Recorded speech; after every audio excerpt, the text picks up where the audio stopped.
ভারী বর্ষণে তলিয়ে গেছে খুলনার বিভিন্ন শিক্ষা প্রতিষ্ঠান, রাস্তাঘাট, বসতবাড়ি, মাছের ঘের, পুকুর। টানা 2 দিনের ভারী বর্ষণের ফলে খানজাহান আলী থানার তেলিগাতি কোয়েট রোডে অবস্থিত খুলনা সরকারি টিচার্স ট্রেনিং কলেজ, উচ্চ মাধ্যমিক শিক্ষক institute, SSTTI, government laboratory high school, Khulna কারিগরি প্রশিক্ষণ কেন্দ্র, খুলনা মহিলা কারিগরি প্রশিক্ষণ কেন্দ্র সহ তেলিগাতি, উত্তর বণিকপাড়া এলাকার বেশ কয়েকটি সড়ক, বসতবাড়ি, মাছের ঘের পানিতে তলিয়ে গেছে। রাস্তাঘাট এবং বসতবাড়ি পানিতে তলিয়ে যাওয়ায় দুর্ভোগে পড়েছে এলাকাবাসী। শিক্ষা প্রতিষ্ঠানগুলি পানিতে তলিয়ে যাওয়ায় শিক্ষা কার্যক্রম সচল রাখা নিয়ে অনিশ্চয়তা দেখা দিয়েছে। এদিকে গত রাত থেকে শুরু হওয়া ভারী বর্ষণে পরিস্থিতি আরও অবনতি হয়েছে। আজ রোববার সকালে নতুন নতুন এলাকা প্লাবিত হয়েছে। সরেজমিনে এলাকা ঘুরে দেখা যায় খুলনা সরকারি টিচার্স ট্রেনিং কলেজ এবং উচ্চ মাধ্যমিক শিক্ষক ইনস্টিটিউটে প্রবেশের রাস্তা এবং খেলার মাঠ পানিতে থই থই করছে। একই অবস্থা খুলনা কারিগরি প্রশিক্ষণ কেন্দ্র এবং মহিলা প্রশিক্ষণ কেন্দ্রের অবস্থা। গভর্নমেন্ট ল্যাবরেটরি হাই স্কুলের খেলার মাঠে হাঁটু সমান পানি জমে আছে। প্রতিভাময়ী প্রি ক্যাডেট স্কুলের সামনের সড়কে হাঁটু সমান পানি। তেলিগাতি সড়কের ওপর কয়েকজনকে জাল ফেলে মাছ ধরতে দেখা যায়।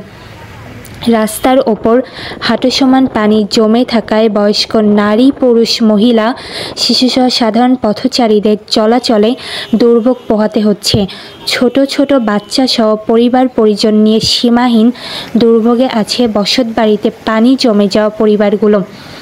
এলাকাবাসীর কাছ থেকে জানা যায়, এলাকার পানি নিষ্কাশনের সুষ্ঠু কোনো ব্যবস্থা না থাকায়, পানি নিষ্কাশনের ড্রেনগুলো নিয়মিত পরিষ্কার না করায়, ড্রেনের ভেতর ময়লা আবর্জনা জমে থাকার কারণে, প্রতি মৌসুমি বৃষ্টির পানি সরতে না পারার কারণে আমাদের দুর্ভোগ পোহাতে হয়।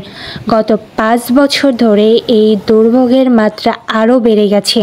একটু ভারী বৃষ্টি হলেই এলাকার রাস্তাঘাট, বসতবাড়ি, পুকুর, মাছের ঘের, শিক্ষা প্রতিষ্ঠান সব পানিতে তলিয়ে যায়। এলাকাবাসীর এই দুর্ভোগ নিরসনে কোনো মন্ত্রী, MP, সিটি কর্পোরেশন কিংবা কোনো জনপ্রতিনিধি এ পর্যন্ত কোনো উদ্যোগ গ্রহণ করেনি। এলাকাবাসী আরও জানান, এবছর আমাদের তেলিগাতির এ অংশে পানি জমে থাকার মেইন কারণ হচ্ছে গভর্নমেন্ট ল্যাবরেটরির হাই স্কুলের সামনে সড়কের ওপর কালভার্টের এক অংশ নির্মাণ করা হয়েছে 6 মাস পূর্বে। বাকি অর্ধেক অংশ নির্মিত না হওয়ায় কালভার্ট দিয়ে পানি নিষ্কাশন বন্ধ রয়েছে। কালভার্ট দিয়ে পানি সরতে না পারার কারণে গত 2 দিনের ভারী বর্ষণে আমাদের এ এলাকার অতিরিক্ত পানি জমে আছে। বৃষ্টি থামার পরও বেশ কয়েকদিন সময় লাগবে এই পানি সরতে। ততদিন আমাদের দুর্ভোগ পোহাতে হবে। গভর্নমেন্ট ল্যাবরেটরি হাই স্কুলের সামনের সড়কের বিপরীতে দোকানের সামনে পানিতে তলিয়ে যাওয়া দোকানদার শেখ ইকরাম হোসেন বলেন, দোকানের সামনে পানিতে তলিয়ে যাওয়ার কারণে ব্যবসা বাণিজ্য অনেক ক্ষতি হচ্ছে। বৃষ্টি হলে ড্রেনের পানি ঠিকমতো চলাচল করতে পারে না। রাস্তায় হাঁটু পানি উঠে যায়। লোকজন বাড়ি থেকে বেরোতে পারে না। ড্রেনের ভিতর অনেক ময়লা জমে আছে। দীর্ঘদিন ধরে আমাদের এলাকায় পানি সরানোর কোনো সুব্যবস্থা হয়নি। তেলিগাতি গ্রামের আব্দুর রহিম বলেন, আমাদের এলাকার অনেক দুর্ভোগ, পানি সরতে পারছে না। এ কারণে পানি জমে আছে। প্রতি বছর বৃষ্টি হলেই এরকম হয়। গতকাল বৃষ্টি হয়েছে, আজকে এরকম হচ্ছে, থাকবে আরও কয়েকদিন। তারপর হয়তো আস্তে আস্তে পানি সরবে। এলাকার অনেক ঘর বাড়িতে পানি ঢুকে গেছে, তাদের দুর্ভোগ হচ্ছে বেশি। একই গ্রামের নুরুল ফকির বলেন, প্রতি বছর বর্ষা আসলেই আমাদের এলাকার ঘরবাড়ি, রাস্তাঘাট, পুকুর, মাছের ঘের সব তলিয়ে যায়। রাস্তার ওপর হাঁটু পানি দিয়ে চলতে আমাদের কষ্ট হয়। রাতের বেলা অন্ধকারে রাস্তার ওপর হাঁটু পানি ঠেলে মানুষ কিভাবে যাবে আসবে? এলাকার পানি সরানোর ড্রেনগুলো বন্ধ হয়ে আছে।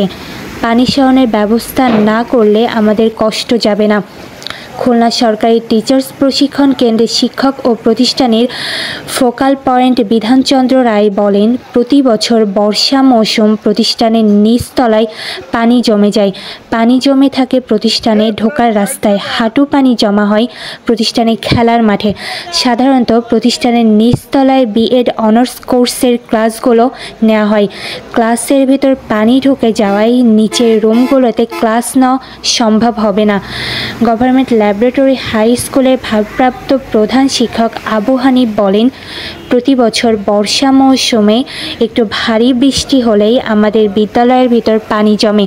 ভারী বৃষ্টির কারণে অনেক সময় ক্লাসরুমেও পানি ঢুকে যায়। বাচ্চাদের খেলার মাঠে হাঁটু সমান পানি জমে। পানি জমে থাকায় মশার উপদ্রব বাড়ে, দুর্গন্ধময় পরিবেশের সৃষ্টি হয়। এলাকার পানি নিষ্কাশনের কোনো সুব্যবস্থা নেই। ছাত্রছাত্রী সহ আমরা শিক্ষক কর্মকর্তা কর্মচারীদের দুর্ভোগ পোহাতে হয়। তাসনিম ইসলাম ঋতু, 64 নিউজ টিভি, বাংলাদেশ।